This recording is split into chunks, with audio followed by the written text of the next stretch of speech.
오늘 하나님께서 우리에게 주시는 말씀은 데살로니가 후서 1장 1절에서 12절까지의 말씀입니다. 데살로니가 후서 1장 1절에서 12절까지의 말씀입니다. 다 찾으신 줄 알고 제가 먼저 1절을 봉독하겠습니다. 바울과 실로아노와 디모데는 하나님 우리 아버지와 주 예수 그리스도 안에 있는 데살로니가인의 교회에 편지하노니 하나님 아버지와 주 예수 그리스도로부터 은혜와 평강이 너희에게 있을지어다. 형제들아, 우리가 너희를 위하여 항상 하나님께 감사할지니 이것이 당연함은 너희의 믿음이 더욱 자라고 너희가 다 각기 서로 사랑함이 풍성함이니 그러므로 너희가 견디고 있는 모든 박해와 환난 중에서 너희 인내와 믿음으로 말미암아 하나님의 여러 교회에서 우리가 친히 자랑하노라. 이는 하나님의 공의로운 심판의 표요 너희로 하여금 하나님의 나라에 합당한 자로 여김을 받게 하려 함이니 그 나라를 위하여 너희가 또한 고난을 받느니라. 너희로 환난을 받게 하는 자들에게는 환난으로 갚으시고 환난을 받는 너희에게는 우리가 함께 안식으로 갚으시는 것이 하나님의 공이시니 주 예수께서 자기의 능력의 천사들과 함께 하늘로부터 불꽃 가운데 나타나실 때 하나님의 모르는 자들과 우리 주 예수의 복음에 복종하지 않는 자들에게 형벌을 내리시리니 이런 자들은 주의 얼굴과 그의 힘의 영광을 떠나 영원한 멸망의 형벌을 받으리로다. 그날에 그가 강림하사 그의 성도들에게서 영광을 받으시고 모든 믿는 자들에게서 놀랍게 여기심을 받으시리니 이는 우리의 증거가 너희에게 믿어졌음이라. 이러므로 우리도 항상 너희를 위하여 기도함은 우리 하나님이 너희를 그 부르심에 합당한 자로 여기시고 모든 선을 기뻐함과 믿음의 역사를 능력으로 이루시게 하시고 우리 하나님과 주 예수 그리스도의 은혜대로 우리 주 예수의 이름이 너희 가운데서 영광을 받으시고 너희도 그 안에서 영광을 받게 하려 함이라. 아멘. 할렐루야. 오늘도 하나님의 은혜 가운데 큰 하나님의 말씀으로 많은 은혜 받으시기를 바랍니다. 오늘은 환난과 핍박 중에도라는 제목을 가지고 함께 나누기를 원합니다. 본 서신은 데살로니가 전서의 속편으로서의 서신입니다. 데살로니가 전서의 내용과 매우 밀접한 연관을 맺고 있습니다. 바울은 데살로니가로 파송되었다가 귀환한 디모데로부터 데살로니가 교회의 사정을 전해 듣고 데살로니가 전서를 기록하여 보냄으로써 그들을 칭찬하고 위로하며 더욱 신앙에 정진할 것을 권면하였습니다. 아울러 바울은 그 편지를 통해 죽은 자의 부활 그리고 그리스도의 재림 때 일어날 일들에 대해서도 교훈하였던 것을 저희가 기억하고 있습니다. 그런데 데살로니가 교인들 중에는 그리스도의 재림과 관련한 바울의 교훈 중 그리스도의 재림의 불예측성과 돌발성에 대한 교훈을 오해하여서 그리스도의 갑작스런 재림을 준비한다는 미명하에 자신의 생업을 포기하고 하는 일 없이 놀고 먹으며 광신적인 열정으로 주님의 재림만을 바라보며 사는 사람들이 생겨나게 되었습니다. 다시 말해서 아무 일도 안 하고 이제 바로 주님께서 오시기 때문에 우리는 더 이상 일도 안 해도 되고 오직 하나님만 섬기면서 그저 하나님 오시길 기다리자 라면서 모든 것들을 포기하고 있던 교인들이 많이 생겨나게 되었던 것입니다. 여기서 또한 집단들이 생겨났습니다. 그것은 바로 거짓 교사들입니다. 그리스도의 재림이 이미 이루어졌다고 하여서 성도들을 더욱 혼란스럽게 만들었습니다. 특히 이를 주장하는 거짓 교사들은 자신들이 성령의 계시를 받았다거나 바울로부터 편지를 받았다고 주장함으로써 성도들을 미혹하였습니다.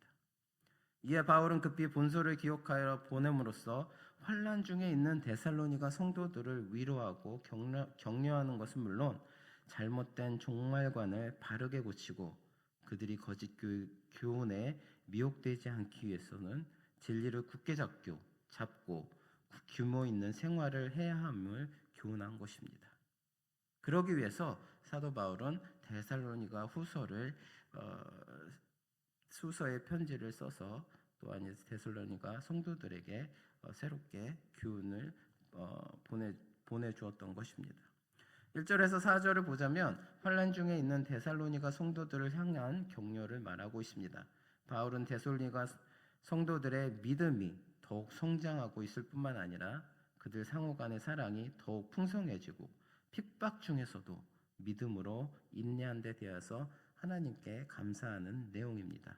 또한 바울은 성로가 환난을 받는 것은 하나님의 심판이 공의로운 것을 확증하는 증표라고 말하면서 위로하고 있습니다. 그 이유에 대해서는 5절에서 10절까지에서 얘기하고 있는데, 성도는 하나님 나라를 위해서 받는 환난을 통해서 하나님 나라에 합당한 자로 간주되기 때문이라는 것입니다. 또한 성도들은 이런 환난에 처하게 하는 자들에게는 환난으로 갚으시고 환난 받는 성도들에게는 안식으로 갚으시는 것이 바로 하나님의 공이다 라면서 데살로니가 성도들에게 위로를 주고 있습니다. 바울은 이어서 예수님께서 장차 천사들과 재림할 때에 믿지 않는 자들은 형벌을 받고 또 성도들은 영광 중에 오시는 주님을 맞게 될 것이라는, 또한 불신자들과 성도들 간에 서로 다른 심판 때에는 서로 다른 상황 중에 있을 것이라는 것을 알려주며 격려하고 있습니다. 오늘 11절과 12절에서는 데살로니가 성도들을 위한 바울의 중보 기도를 얘기하고 있습니다. 바로 하나님께서 성도들을 그 부르심에 합당한 자로 여겨주실 것과 그분의 능력으로 성도들의 선한 목적과 믿음의 행실을 완성해 주실 것이라고, 또 하나님의 은혜로 말미암아 주 예수의 이름이 성도들 가운데 영광을 얻으면서 또 성도들 역시 예수님 안에서 영광을 얻게 해주시리라는 기도를 오늘 11절과 11절을 통해서 우리에게 알려주고 있습니다. 이러한 중보 기도에는 어려운 여건 가운데서도 데살로니가 성도들의 신앙이 변치 않고 더욱 성장하여서 마침내 영광에 이르게 되길 바라는 목회자로서의 바울의 심정이 내포되어 있다고 할 수 있습니다. 바울은 다른 서신들과는 달리 데살로니가 후서에서는 자신의 사도직이나 권위를 변호하려고 하지 않았습니다. 대신 믿음 때문에 고난을 당하고 있는 데살로니가 교인들에게 매우 온화하고 개인적인 편지를 썼습니다. 계속해서 인내하며 선을 행하고 믿음을 지키며 사랑을 실천할 것을 격려했다는 것입니다. 사도 바울은 그리스도의 재림을 언급하면서 그때 믿지 않는 사람들이 받게 될 형벌과 영원토록 그리스도와 함께 거하게 될 그리스도인들의 영광을 오늘 본문 말씀을 통해서 상기시켜 주고 있는 것입니다. 저는 오늘 이런 말씀을 통해서 인내와 믿음은 환난 중에서도 간직되어야 할 생명선이라는 것을 말씀하고 싶습니다. 사도 바울은 4절에서 이렇게 얘기하고 있습니다. 신화와 4절에서 그러므로 너희가 견디고 있는 모든 박해와 환난 중에서 너희 인내와 믿음으로 말미암아 하나님의 여러 교회에서 우리가 친히 자랑하노라 라고 말하고 있습니다.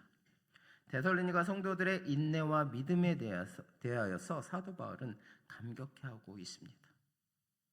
표준 세번역에 보면 데살로니가 성도들은 환난 중에서도 인내와 믿음을 잘 간직했다라고 했습니다. 실로 데살로니가 성도들은 인내와 믿음을 지키기 위해서 엄청난 대가를 치렀습니다. 마치 생명을 보존하기 위해 필사적으로 몸부림치듯이 인내와 믿음을 지켜내기 위해 힘썼습니다. 이러한 자세가 오늘 우리에게 또 동일하게 요구되는 것입니다. 그렇다면 우리는 왜 환난 중에서도 인내와 믿음을 지켜내야 할까요? 그것은 바로 우리의 구원과 직결되는 문제이기 때문입니다. 예수님께서는 환난 중에 인내에 대하여 너희가 내 이름을 인하여 모든 사람에게 미움을 받을 것이나 나중까지 견디는 자는 구원을 얻으리라 라고 말씀하고 있습니다. 또한 핍박을 당할 때 너희의 인내로 너의 영혼을 얻으리라 라는 말씀도 하셨습니다.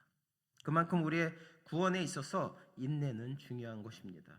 또한 믿음은 어떻습니까? 주님은 내가 죽도록 충성하라. 그리하면 내가 생명의 면류관을 내게 주리라 라고 말씀하셨습니다. 여기서 충성하라는 말은 믿음을 끝까지 지켜라 라는 말씀입니다.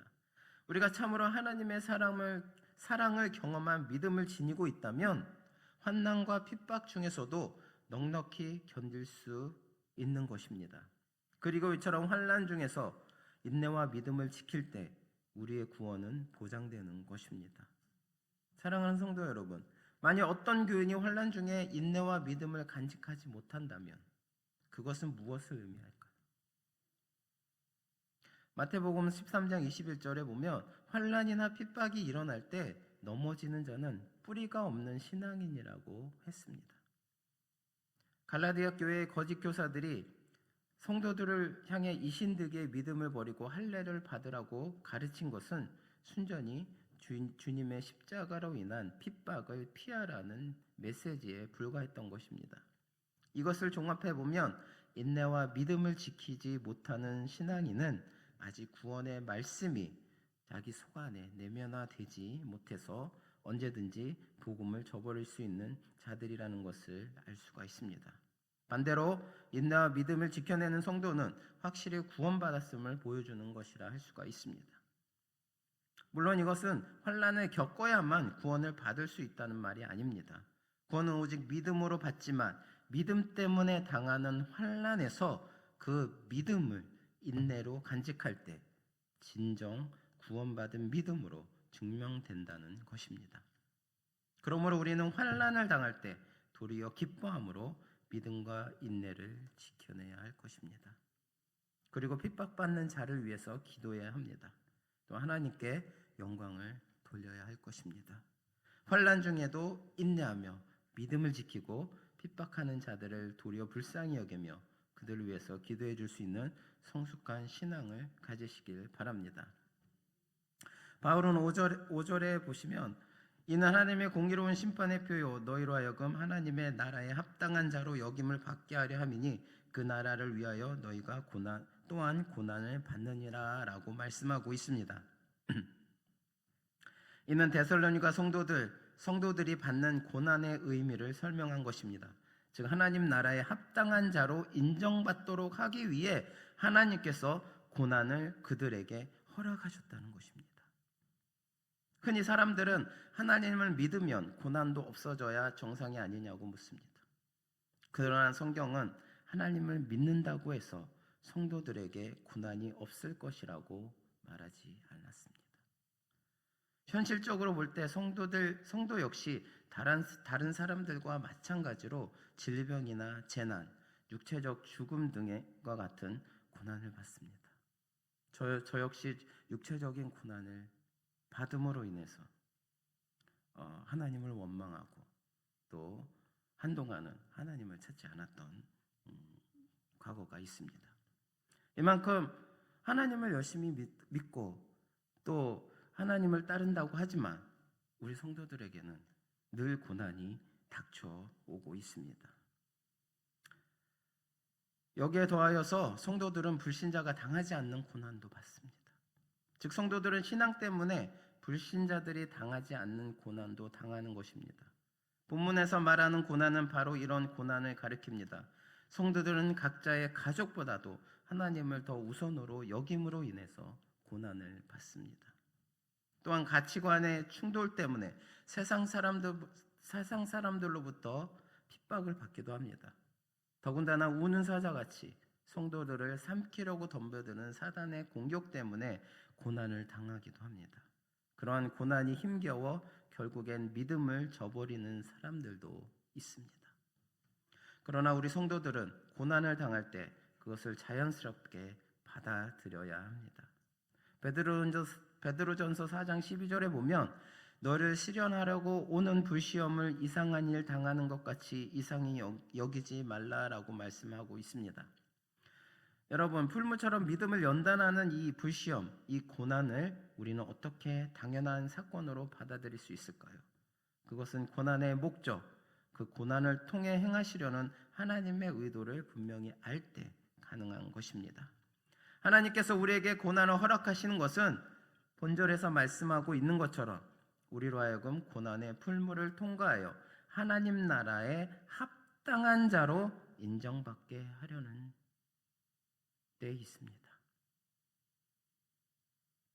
고난의 풀무를 통과할 수 없는 나약한 믿음이라면 그것은 결코 천국에 들어갈 수 있는 믿음이 아니라는 것입니다. 자기를 부인하고 주님만 사랑하는 믿음이라고 할 수 없을 것입니다. 주님은 의를 위하여 핍박을 받는 자는 복이 있나니 천국이 저희 것임이라 라고 말씀하고 있습니다. 사도 바울도 우리가 하나님 나라에 들어가려면 많은 환난을 겪어야 할 것이라 라고 사도행전 14장 22절에 말씀을 하였습니다. 우리가 그리스도와 함께 영광을 받기 위해서는 고난도 함께 받아야 할 것이라 라고 말씀하고 있습니다. 사랑하는 성도 여러분, 하나님 나라는 아무에게나 주어지는 것이 아닙니다. 하나님 나라는 그 나라의 합당한 자로 인정받는 자만이 들어갈 수가 있습니다. 그렇게 인정받는 길이 바로 고난의 풀무를 인내로 통과하는 것입니다. 그러므로 성도 여러분, 여러분에게 고난이 올 때 이상하게 여기지 마시기 바랍니다. 그것을 피하려고 믿음을 버리는 어리석음을 범하지 마시기 바랍니다. 고난을 인내로 극복하면서 더욱 믿음을 반석 위에 세우시기 바랍니다. 데살로니가 교회는 세워진 지 얼마 되지 않은 교회였어요. 하지만 신앙의 아름다운 모습을 간직한 교회였습니다. 더욱이 그러한 데살로니가 교회의 신앙은 어떤 환난과 핍박 속에서 이루어진 것이라는 점에 더욱더 가치가 있다고 말할 수가 있습니다. 사도 바울은 그러한 데살로니가 교인의 신앙을 다른 교회에 자랑하였습니다. 오늘 우리 교회는 어떤 자랑할 만한 신앙의 모습을 지니고 있습니까? 어떤 점에서 다른 교회의 기감이 되고 있습니까? 우리도 다른 교회와 세상의 자랑스러운 교회로 인정받도록 여러분 한 사람 한 사람이 신앙을 더욱더 굳건히 하고 성장시켜 나아가시기를 바랍니다. 성도가 세상에서 당하는 고난은 결코 무의미한 것이 아닙니다. 우리가 그리스도의 이름을 위해 받는 의의 고난은 하나님의 공의로운 심판의 표입니다.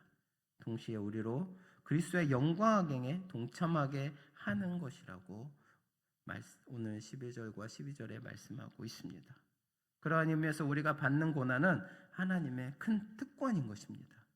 그러므로 우리는 고난을 받을 때 낙심하거나 불평하지 마시기 바랍니다. 특권을 누리면서 낙심하고 불평하는 사람은 없죠. 오히려 기뻐하게 마련입니다. 그와 같이 우리도 그리스도로 인해 고난 받을 때 도리어 기뻐하는 성숙한 신앙을 가지시기 바랍니다. 사랑하는 성도 여러분, 고난은 우리의 삶 가운데 항상 찾아옵니다. 매일매일이 고난일 때도 있습니다. 매 순간순간이 고난일 때도 있어요. 제가 다쳤을 때도 그랬습니다. 매 순간순간이 고난이었습니다. 이것을 이겨내기까지, 주님을 새롭게 다시 만나기 전까지는 이 고난은 그 누구와도 바꿀 수 없는 큰 고난이었습니다. 하지만 이 고난으로 인해서 그것이 어떠한 축복인지 깨달았을 때는 결코 고난이 아니었던 것을 여러분에게 말씀드리고 싶습니다. 우리들은 우리들을 시기하고 질투하면서 넘어뜨리려는 세력에 의해서 항상 공격받고 있습니다. 우리와 하나님과의 관계를 어떻게 해서든지 멀리 떨어뜨려 놓으려고 하는 사단의 공격 때문에 우리가 가장 믿고 의지하는 세상의 것들에 의해서 쉽게 상처받아서 결국에는 하나님과 멀어지게 되는 것입니다. 우리는 항상 우리와 함께 하시고 우리를 지켜주시고 또 하나님의 능력의 은혜를 주시는 그분의 능력을 의지하여서 그 능력의 이름을 믿음으로 붙들어 우리의 삶의 순간순간 찾아오는 고난 속에서 늘 승리하며 나아가야 할 것입니다. 우리 주님께서 다시 오실 그날까지 하나님의 자녀로서의 본분을 잊지 말고 어떠한 사단의 공격에서도 어떠한 환난과 핍박 중에서도 흔들리지 말고 굳건한 믿음으로 우리에게 임한 고난들을 기쁘게 받고 승리하시는 저나 여러분 되시기를 바랍니다. 기도하시겠습니다. 사랑의 하나님 아버지, 주님께서 오늘도 저희들 은혜 가운데 함께하여 주심을 감사드립니다. 저희들 주님을 온전히 믿고 늘 주님을 따른다고 하지만 저희들 삶 속에 다가오는 고난들 때문에 믿음이 나약하여지고 또 주님 앞에 주님을 사랑하는 그 마음이 점점 쪼그라들 때가 많이 있습니다. 주님, 그러한 저희들의 연약함을 더욱더 굽어 살펴주시고 더욱더 보호하여 주시고 더욱더 감싸주셔서 저희들 어떠한 환난과 핍박 중에서도 그것들을 주님의 능력의 이름으로 이겨내 나아갈 수 있도록 인도하여 주시옵소서. 어떠한 고난이 닥칠 때도 저희들 그 고난을 기쁘게 받음으로 승리할 수 있는 저희들 될 수 있도록 인도하여 주시옵소서. 감사드리며 예수 그리스도의 이름으로 기도드립니다. 아멘.